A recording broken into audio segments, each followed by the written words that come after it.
Hey guys, welcome back to the Sports Hub. I am your host, Connor O'Gara, joined by Nathan Hart. Nathan, we got a week into the high school football season. It was a rainy Friday night. A lot of games were shortened due to inclement weather, but Kearney High was able to finish their game. Not the best outcome, 22-19 loss at Pius X last weekend. What can we expect to see out of them against Norfolk this weekend? This is a team we're still learning about. In the loss, a bunch of inexperienced players. We first signed the two quarterback system with Jacob White and Peyton Pocock.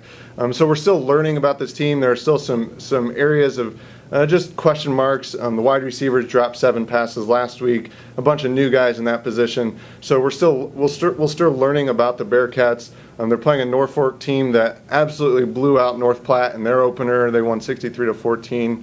This is a team that Norfolk lost last year in the first round of the state tournament against eventual champion Millard North, 62-7. So it'll be a good home opener for Kearney, but it's a team that we're still learning about still. And there are still some question marks, particularly like with wide receiver. Defensively, they gave up a late touchdown, just a quick touchdown from Pius X. Yeah. Just still some things to clean up with this team, but that's kind of expected from a young team like Kearney's got. Yeah, we'll just have to see how that unfolds as the season progresses. Really a lot of questions going on with that team. I'm sure Brandon Kuhl is not exactly happy with his team's first week performance, but a lot of time to correct that. On the other side of town, Kearney Catholic will open the season against Ord on Friday night. Kearney Catholic is a very, very different team than last year's quarterfinal team.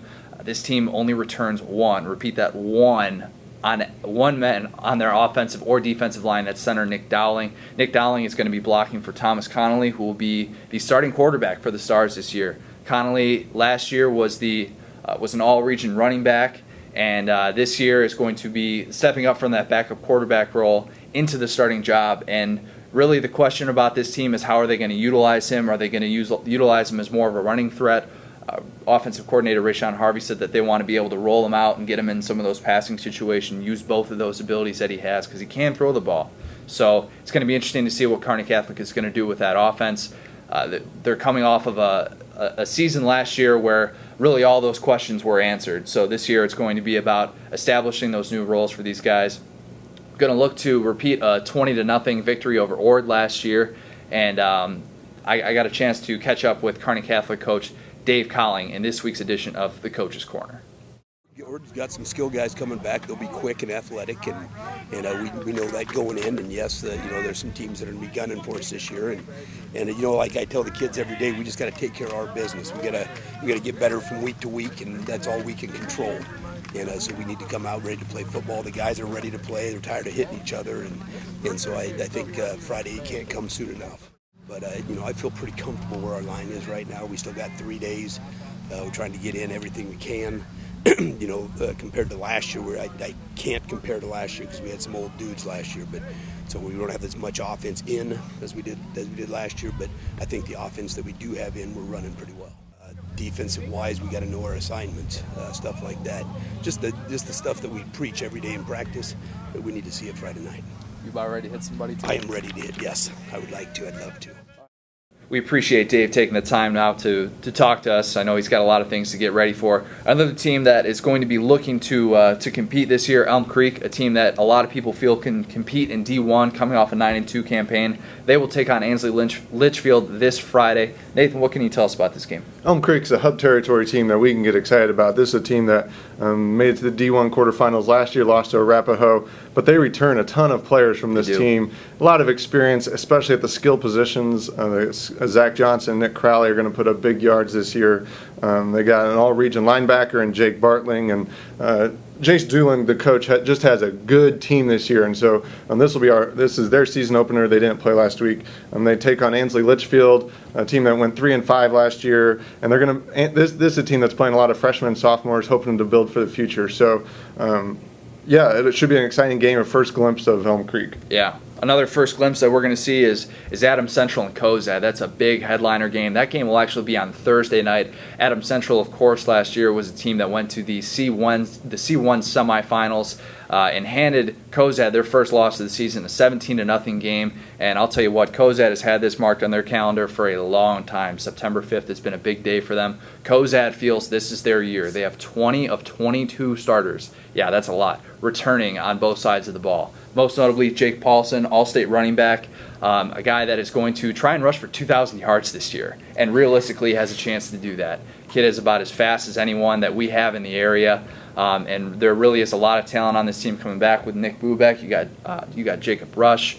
You have Alex Borcha. So this team, this Cozad team, really capable of making that next step. They keep saying this is their year. This is what they're going to be able to. This first game is going to be a big test for them. If they can get over that Adams Central hump, they're going to be looking at possibly an 8-0 season if they can play that same way. So big early test for Cozad and the Haymakers. Another big early test, actually, Grand Island Central Catholic at Minden, two teams that lost to Adams Central in the state playoffs last year. Grand Island Central Catholic won that game last year against Minden 24-23 in overtime. Grand Island Central Catholic is a team that's 7-3 last year. Minden, a team that was 2-7, but made the playoffs. That just shows you how good their schedule was. A 2-6 regular season, they made the playoffs. Minden returns 15 starters to this team this year. So they're obviously going to be looking to make that next step behind all-region offensive lineman Mitch Muller. They have linebacker Quentin Rutt. And then really the thing that this team needs to be able to develop and advance on is they only averaged 16 points a game last year. They need their quarterback, coach's son, by the way, Jonas Levin to step up. They need running back Colt Gibbons to step up because 16 points a game just is not going to cut it. So that's going to be a really good early game. Maybe not a game that you look at on paper and say, oh, this is, records-wise, these aren't two evenly matched teams, but Grand Island, Central Catholic, and Minden could be our best opening game on Friday night. So it'll be interesting to see what happens there. We got a half slate of games last week. This time, everyone's in action. Yeah. Just Nebraska high school football's rolling. It's rolling. And rolling, well, I don't know if you want to call it rolling, but the Huskers did play last weekend. Not the performance many fans wanted to see, a 37-34 win over Wyoming, but a 3-point victory over a team that had 4 wins in the Mountain West Conference last year. Not exactly what people were hoping for. This week, they will get a team in Southern Miss that did not win a game in the 2012-2013 campaign. So I think Husker fans are looking for this team to definitely have that big blowout victory so that they can just take a breath and step off the ledge. That's all they want to do. Yeah, this could be a 1-week reprieve just from all that criticism, kind of calling off the dogs. Southern Miss were good in 2011, but winless last year. And their quarterback, Allan Bridgford, is a real pocket passer kind of guy, 53 attempts in week 1. Totally different than Brett Smith, and also next week with Brett Hundley.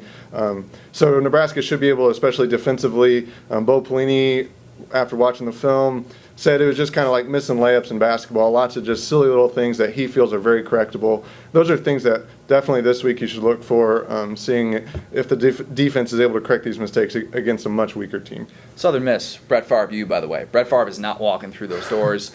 Bridgford is a guy that not necessarily known to be that legitimate elite passer, Cal transfer actually, and they turned the ball over 6 times last week, and they scored 15 points against a Texas State team. So if the Husker defense can't tee off against a team like this, they have big question marks going into that UCLA game. It's going to be very interesting to see what Bo Pelini is able to do. And the offense, the Nebraska offense, even though putting up 37 points, they weren't satisfied either. So you can expect better games from both the defense and even the offense too. We got Husker football on Saturday. We have Loper football on Thursday. An early kickoff. They will take on Washburn in their season opener at 6 p.m. over at Foster Field. And really, this team needs to improve in that second season in the MIAA, coming off a 2-8 record in conference, 3-8 overall last year. This team really will look to improve behind new quarterback Bronson Marsh. Bronson Marsh is a guy from the University of Nebraska-Lincoln, backed up Taylor Martinez, former Gatorade Player of the Year. Just said he didn't want to be part of that system anymore, wanted a chance to come play. And really, he is going to get that chance to play behind Daryl Morris's offense. So really, the thing about this team, can he stay healthy? Can he be the guy to lead this offense to a place that it has not been in recent years? So interesting storyline going forward for that. We have a lot of hub territory football games to get to this weekend. We have a busy week ahead of us. We have a really busy week. Do not pity us. We enjoy all this. Make sure to follow us on Twitter at NMHart, at CJ O'Gara, at HubSportsBuck, HubSports_Buck. I always forget about the underscore. Why do I always forget about that? He shouldn't have it in there. Whatever. We will be at the Husker game on Saturday. Make sure to go to kearneyhub.com/sportshub to get the Husker rundown for our post-game video reactions. So for Connor O'Gara and Nathan Hart, thanks guys. We'll see you next week.